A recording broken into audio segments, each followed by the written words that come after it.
Hey, hope you're doing all right, YouTube. I don't know when my last live stream was, but I know I lost the 2 subscribers that I had gained, which is fine. Anytime I talk about politics, which I should know by now, I should know by now not to talk about politics.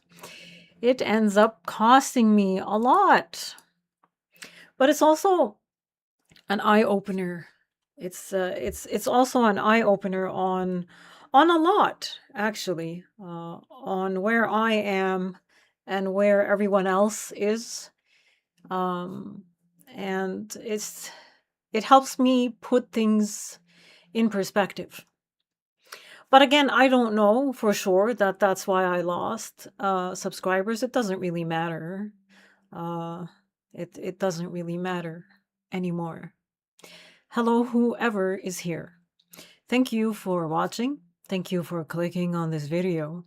If you dare press that subscribe or like button, it'd be nice. Be nice. But I'm just here to update, give a little bit of a rant. And I'm going to give a high vibrational rant, not a divisive bullshit, sad, depressive rant, which I believe is where I have been.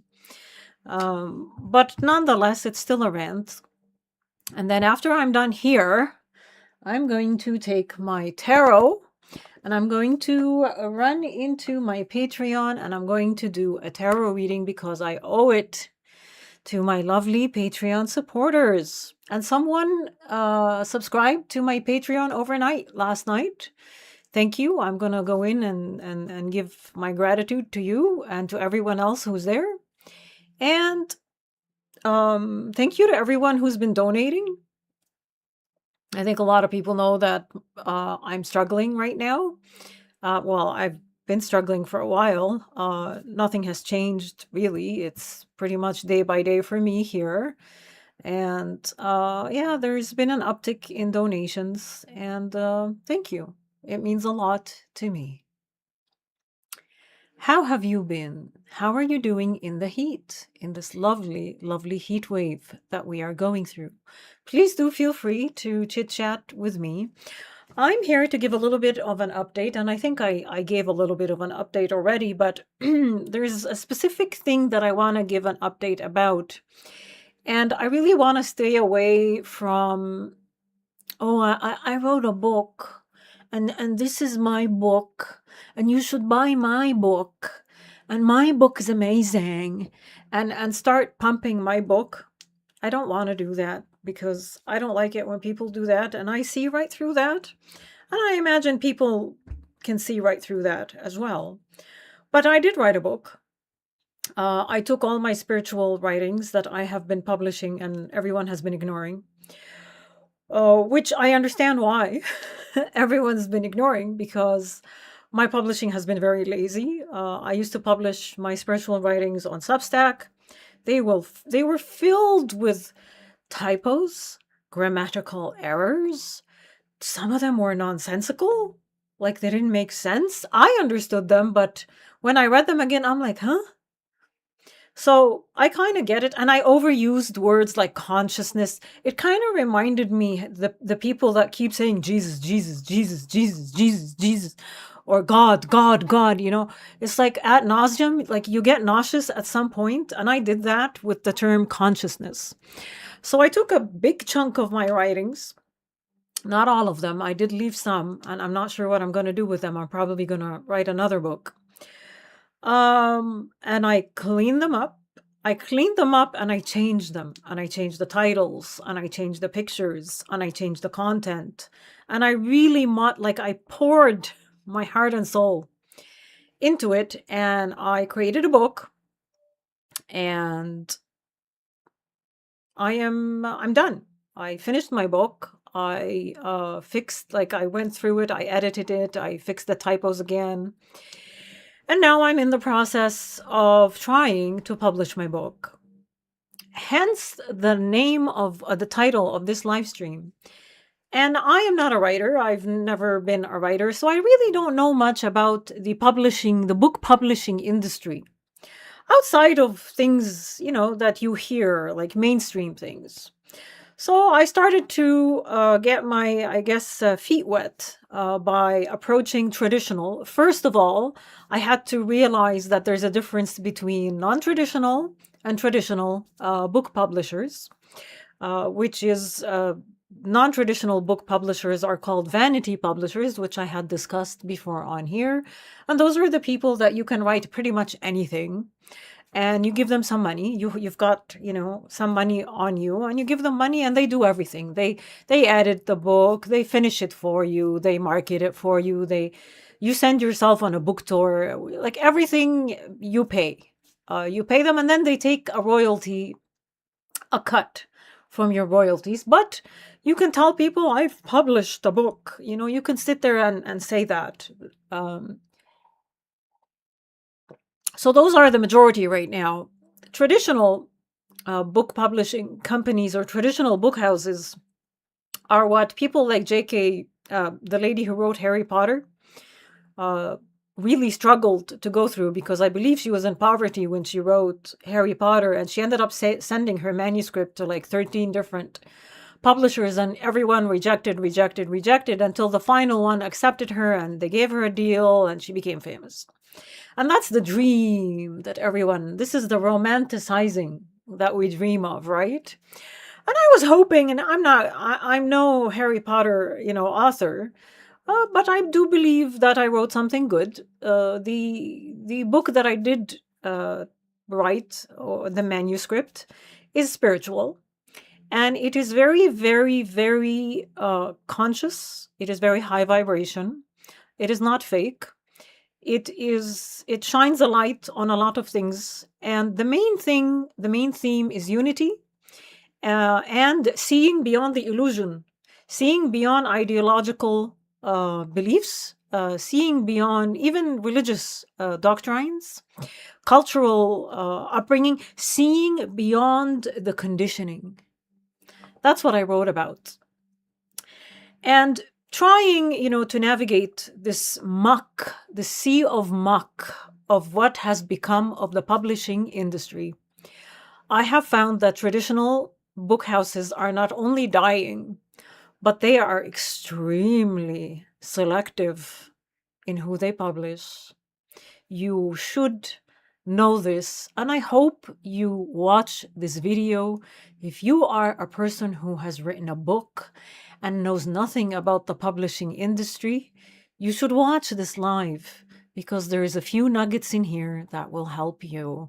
And I'm really going to try not to be biased. As shocked as I am at the state of the publishing industry, I'm really going to try to give you the butter. Zibda. Zibda, as we say in Arabic. So the traditional book publishing industry is dead. It's not even dying. It's actually dead.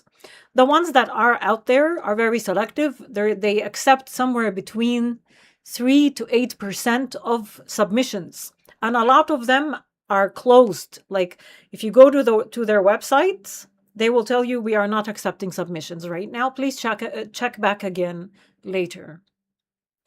So the other half don't even want your manuscript. You need to have an agent. So if you're a person like me, who's literally a nobody, they won't even bother with you if you don't have an agent. And an agent also takes a cut if you don't have to pay them. So that's the other segment. And then we have something else. They are very focused. If you're writing in the spiritual realm, they want you to have credentials. And this was shocking to me, because I didn't realize that you needed to have credentials to connect with spirit. Like you needed to go to a university and become an ordained priest and a degree and a diploma to connect with spirit or connect with your higher self. Like, does your higher self say, show me please show me your CV? What degrees do you have before you speak to me? Like I don't know. I don't know. I don't think that's right. I don't think that's true. That's very weird. It's very selective, it's very biased, it's highly unconscious. I'm not saying anyone should write a book about religion or spirituality, but why are you limiting the books that are written about these topics to people with degrees? That makes no sense to me. Sure, if it's a medical textbook about surgical procedures or a radiology, how to read x-rays, yeah, sure, you have to have a degree. I agree with you. But this is about connecting with your higher self, connecting with spirit. And last I checked, I didn't think that that was God needed credentials from people. What's the saying? And I don't really, I don't like using the term God. Really. But there's a saying that I came across. What is it? God doesn't. What? God doesn't choose those who have credentials or something like that. God gives them the credentials. And again, I don't really like the term choose or the term God, but I think you understand what I'm trying to say. When you've connected and when you have aligned yourself and when you've spent years upon years dealing with your own ego, dealing with your own wounds, trying to navigate the illusion that we live in and trying not to fall for the traps of it, and just aligning yourself, you I don't know, like, things change for you. Doors open all of a sudden. Now, for me personally, everything is being shut in my face. I'm still in the final stage of I think Carl Jung or Young gave names for the stages. The stage that I'm in, I think, is called Rubido, and it's the stage where everything collapses before you enter, your new life, based on all the work that you've done. But the spiritual publishing industry has lost its way, I believe, from everything that I have seen. The book publishing industry has really lost its way. They are very focused on material gain. They are very focused on egotistical garbage.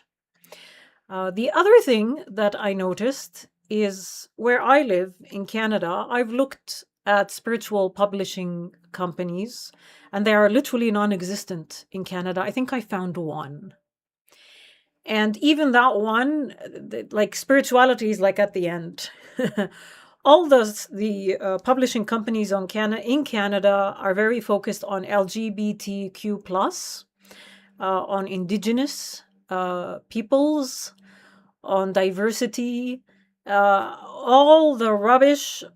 I'm not saying that LGBTQ plus and Indigenous people are rubbish. I'm saying that this is very ideological. This is very ideologically driven. This is part of the illusion that my book is trying to go away from, is trying to navigate people and wake people out of. The book publishing industry has fallen into this trap. That is all they want. That is all they will look at. Do you have a book about how you are a victim? Yes, please send it to us, especially if you're an Indigenous, especially if you're an immigrant, especially if you are an African, whatever, especially if you are LGBTQ plus and you're a victim, we will publish your book. So that's here in Canada. There's a very interesting one that was spiritual, and it's called North Atlantic Books. And you can go look this up yourself. You can go now in a different browser, open up North Atlantic Books, read their mission statement. These are people who publish spiritual manuscripts, by the way. Read their mission statement and then go click on the proposal. Send us your proposal. Read the last paragraph where they talk about that their mission is to dismantle colonialism, white supremacy, and the patriarchy. This is a spiritual publishing company That's their mission statement. They want to dismantle colonialism and white supremacy. So as soon as I saw that, I'm like, okay. I clicked out and I'm like, I think I'm in trouble because they have fallen into a trap, a very unconscious trap. And they now believe that they have a responsibility, a duty to dismantle colonialism and white supremacy in the West. And here I am with my book about unity and love and waking up from the illusion and the indoctrination and the conditioning and the ideological brainwashing. And I can't send it to them because I'm not talking about dismantling white people and hating men. I don't know anymore. So I'm finding myself shocked that the book publishing industry is in this mess that I am seeing, and it's a magnificent mess. It's an incredible mess. There's lots of, it's like a big puddle of everything. There is a little bit of indoctrination, there's a little bit of egotism, there's a little bit of power tripping, there's a lot of unconsciousness. And I'm thinking, you're book publishers, why don't you just publish books? Maybe just publish books. And the few acceptance letters that I have received, one was yes but no. So they told me, yes, we like your manuscript, but we don't have the money. This, I'm not kidding you. I have the email. We don't have the money to edit. The amount of editing that needs to go in your book is a lot. So they sent me to they gave me a private invite to a link. It's called Storywise. And they want me to pay. And they want me to pay for them to kind of behave like my agent. Because they're a book publishing company, but they don't have the money. But I should pay them, so that they can behave as an agent for me, which I'm not going to do because that's not the deal. And then there was another one today who sent me an acceptance, and they're like, your book is amazing. We really like it. Blah, blah, blah, blah, blah, blah. And but you have to pay us. Yeah, we will. You have to pay us. What was their name? Olympia Publishing. And I didn't realize, like, when I submitted my book to them, I was under the understanding that that they offer traditional contracts. But they came back at me and they're like, yeah, we're also a hybrid publishing company and you need to pay us money and we can finance it over 10 months. I did a research, just quick research about Olympia Publishing, and they're essentially a scam. Vanity publishing / scam. And I shouldn't say this because I don't want to get sued, but that is what I read online. And I actually went back and I sent them the reviews that I found, and they got angry at me. And then they're like, bye, see you later. So this is the book publishing industry right now. And I have decided, I know I'm ranting a lot, but this is just a part of the systems that are falling apart in the world right now. The book publishing industry is not unique to this. This is across the spectrum. Healthcare, government, book publishing, film industry, stores, the pharmaceutical industry, medicine, law. Like, there isn't an industry that has not been infected by what I call the mind virus. This wokeism, this progressivism, this leftism, it reminds me of, like, I know it's not to the extent of like Mao's China and all that, but Mao's China was infected. Like, there was no getting away from the ideological doctrine that was implemented. during that time period, and it was horrific. This isn't horrific, but it is devastating to the industries that have bought into this garbage. It's essentially garbage. And when you write a book where you're trying to wake people up from this mental corruption, from these very bad ideas, very, very bad, almost, if you follow them through, if enough people follow this woke garbage through, this can lead us to another, I believe, genocide.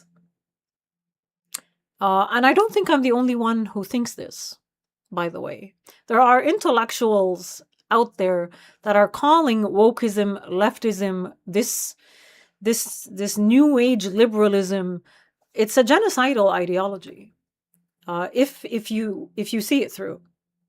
And it has infected multiple industries. Each industry has picked up on it, and they have this, you act from a righteousness place, from a very high moral ground place, thinking that you're here to save the world. I'm going to save the West from colonialism.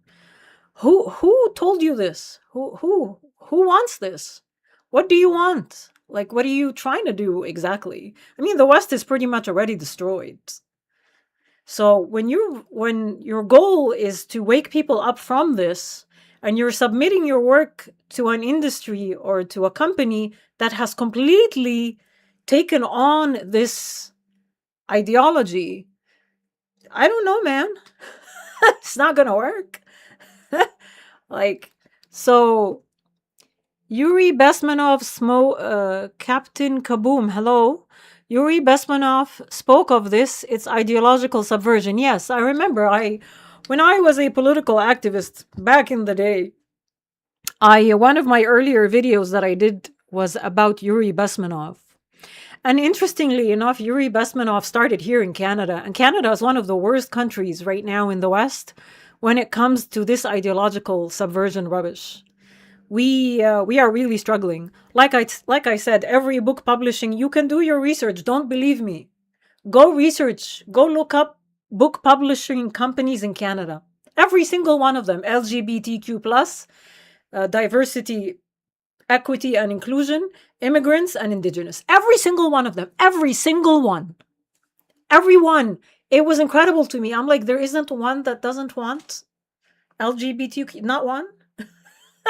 You all want like, should I become an LGBTQ+ to get my book published? What about the rest of us who don't subscribe, who don't fall into any of this? Yeah, sure, I'm an immigrant, but I'm ideologically very opposite to this. So this unconsciousness has infected the West. It has infected more than just the West, but it's very, very prominent in the West. And it's very, very prominent where I live right now in Canada. Am I here to bitch and moan and gripe that I can't publish my book? No. I'm okay with all of this. I'm happy I'm seeing it. I'm just putting out this video, which is very, like, I wasn't planning on doing this, but I feel like I should. Who knows? Maybe I'll save someone the hassle of getting, of all this headache and pain. Usually, first-time authors, people like me, we're very hungry to get a deal, any kind of deal. And when you get 2 letters like I did, saying yes, but you have to pay us, you'll scramble to get the money because we don't have enough confidence in ourselves. We're first-time publishers. Usually, it's a big fat no. So when somebody comes back to you and says yes, but no, but pay us, we'll scramble to get the money, and we might even get ourselves into debt. And I'm telling you, don't do this. Don't do it. I'm going to self-publish. I'm going to do it on my own. If you're in Canada, you can register through Libraries Canada. Go to the government website. Search ISBN, free ISBN Canada, because they love free shit here. And I'll take advantage of it. You can get a free ISBN number. Because when you self-publish on Amazon, Amazon will give you an ISBN number for free that you don't have to pay for. But then you give Amazon all your publishing rights. And you don't want to do that. You want to own the publishing rights to your book. So in Canada, thankfully, to this country, it's not all bad. You can register with them. The wait period is about 2 months, and you will get a free ISBN number or more, actually. But it is free for authors who are either Canadian permanent residents, or can show that you actually reside here in Canada. And that's what I'm doing. I'm going to wait for my free ISBN number, because ISBN numbers can cost anywhere from hundreds of dollars to thousands. And if you go cheaper than that, chances are you're getting scammed. And as soon as I get that, I'm going to self-publish on Amazon. And as soon as I self-publish on Amazon, I will do a little bit of marketing. I'm not going to do amazing. And if the book sells, so be it. If it does not sell, so be it. All right? That's my little rant about the unconsciousness that has infected so many industries in the Western world, including the book publishing industry, which was once something magnificent. Now they are a left-wing extension of ideological nonsense. That's it. That's my little rant. Do you have any questions for me? I do have to say, I truly hope that when I do self-publish, because that's the route that Appear's Spirit is gearing me towards, I do hope people pick up this book, because I hope to see more people writing about unity consciousness. I hope this topic just floods the market, because we need it. We need it. The world needs it. Yeah. That's it. That's it. I don't want to put myself down. I don't want to put what I wrote down, because a lot of what I wrote, one of the reasons I don't want it meddled with by any editor or book publishing agency that wants me to fit in a box so that they can sell me. I don't want that, because they have a framework that they follow, and I don't follow framework. I don't. I don't fit in a box. I never have, I never will, and I've accepted this about myself. So anything that comes from me is not going to fit any criteria. It's not going to fit. It's going to stand out. So I truly hope to see more work like this. There is space for people like us. And if there isn't, then God damn it, we're going to create the space. My book is not divisive. My book is not ideological. My book is also not lovey-dovey. It is written like these are channelings. These are messages that came through from the higher realms, received in stillness. And I tried as much as humanly possible to give them a human flavor without losing the message, while also cleaning them up from the lazy publishing that I was doing on Substack, which probably turned a lot of people away. This is Canada. Unity is not a strength. Diversity is. Yeah, that is indeed very, very true. There's before I leave, I don't know why this comes to mind, but close to where I live, there was a situation a few days ago. This week, there was a situation in Costco. I refuse to click or go search for it or watch it or anything, because I'm done. I'm done. I'm done with the divisiveness. And if I click on it and if I search it, I'm just not gonna feel right. But there's apparently, and it's everywhere on CBC, everywhere on every news channel, like on every, like it's become such a main thing right now. But there was supposedly, I'm going to say supposedly because I believe nothing that the news says. There was a white man who was yelling at Muslim women in Costco. And apparently there's a YouTube video of him yelling at them, and it was reported. The police now, if you go to Costco, there's police there. It was reported as a hate crime, and there's all kinds of things. Oh, he was arrested. Oh, no, he wasn't there. All kinds of now, the story keeps shifting and morphing. But it's just interesting how they have framed anything that involves Muslims. Muslims are victims. I'm telling you this is part of the propaganda. I'm telling you this is part of the divisiveness. That this group of people, they are only victims. They can only be victims. You can only look at them as victims. And they are being victimized. What is the story? Nobody knows. Why was a white man yelling at Muslim women in Costco? I don't know. Why is there a YouTube video of him yelling at women in Costco? I don't know. Do you know how many assaults happen on a daily basis in Canada that there is no proof of anywhere, that never make the news, that never become a hit story for thousands of people to see and comment on? And I'm like, when are we going to be done with this? There was a kid here and he was telling me that he saw the video, and I told him, listen, don't believe everything you see online. Don't believe the news. I lived all this. I lived all of this. It's no different when you constantly refer to, first of all, you're collectivizing a group of people, Muslims, and Muslims are individuals. They are not a collective. They're not a monolith.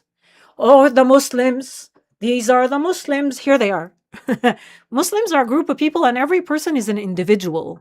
You need to judge people on an individual basis. There is a good Muslim. There's not much of a good Muslim. There's a shitty Muslim. There's a pious Muslim. There's a criminal Muslim. There's all kinds of Muslims. Muslims also fight within each other because Islam has multiple sects. And just like any religion, they fight. There's infighting within those sects. So you can't suddenly collectivize them as one group of people and then refer to them as victims. It's no different than, let's say, taking the Jews, collectivizing them as evil and as bad. The Jews are also individuals. There's a good Jew, there's not so much of a good Jew, there's a bad Jew, there's a criminal Jew, there's a pious Jew, there's all kinds of people. Again, this collectivist mentality is what is destroying the West. You have to wake up from this. And again, I talk about this in my book. I talk about this in my book, Collectivism. The West, the reason you reached the height of civility, you're not there right now. You've fallen. But the reason you reach this is the West is built on individualism. You were raised to understand the concept of being an individual. When you start introducing the concept of collectivism, you will fall as a species. Collectivism is how dictatorships and totalitarian, authoritarian regimes operate. Totalitarian, authoritarian regimes like Islamist regimes, they do not believe in individuality. They collectivize. Oh, these group of people are bad. Oh, this group of people are good. Oh, this group of people are victims. You know what I mean? Yeah. Which is why it goes into white supremacy, colonialism, blah, blah, blah, blah, blah.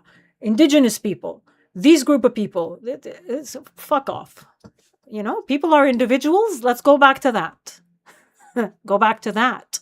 Judge the person on themselves, not on the group. Not on the group think. A day before the Costco incident in BC, on a beach, 3 teen girls were attacked with machetes from Muslim youth. Zero coverage. Exactly. Exactly. Where is the news? Where's the YouTube video of the guy with the machete? No. But a guy yelling in Costco at Muslim women, that suddenly there's a YouTube video. I told the kid who was talking to me, I'm like, as far as we know, somebody paid this man. Here you go. Here's $50. You go yell at these women and we'll take a YouTube video of you. I don't know, man. I do not believe the news. I do not believe the news. I am sorry. I don't care where I live, the West, the East. I grew up being bullshitted by the news for so long that I can see right through it. And this is not being a conspiracy theorist. The news are a bunch of liars. They lie. The clickbait, clickbait, click. That's how they make their money. It's just, it makes sense. And divisiveness is amazing money. Lots of money. Lots of money in hate. Lots of money in clickbait and look at this guy yelling and fighting with that guy. Go watch. We love it. We eat it. We gobble it up. I don't know why we've reached this very low vibration state of existence, but I refuse to get sucked into it. I can't watch it, actually. I want to watch people loving each other. I want to see puppies playing with puppies and kittens playing with dogs, and I want to see love. I don't want this bullshit. I'm done. I'm so over it. Meanwhile, the Costco incident is the front page news across the country. Yep.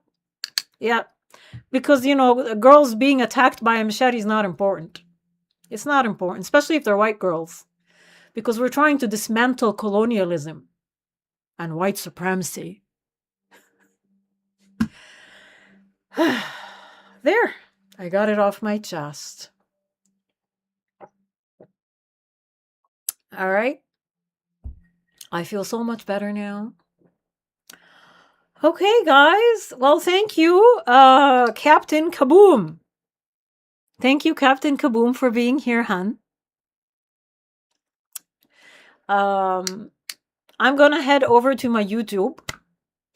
And I'm going to do a tarot reading for my little YouTube peeps. And let me know what you guys think of my little discussion here. And let me know how you feel about my latest ASMR video that barely got 80 views. When I saw 80 views, I'm like, wow. And I was bitching about getting 200 views. Now I'm down to 80. I'm like, couldn't get any worse. Bye-bye, Captain Kaboom. See you later, hon.